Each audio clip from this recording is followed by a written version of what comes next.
So what can you do in Sibelius in just 60 seconds? Well, as it turns out, there's quite a lot you can do. This series of videos is going to take you through some of those small tips and tricks, and I hope you find them useful. So let's get started with this one. I'll start my timer now. So the scenario is I want to have a Word document here, and I want to put some musical snippet into this second paragraph. So back in Sibelius, I need to prepare my file.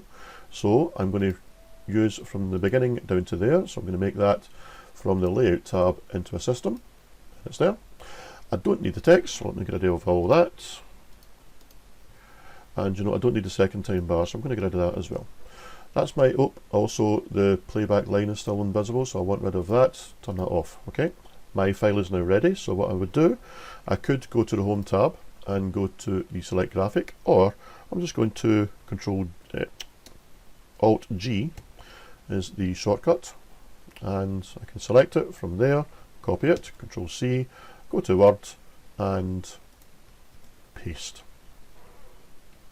And I've got 7 seconds left. How fabulous is that?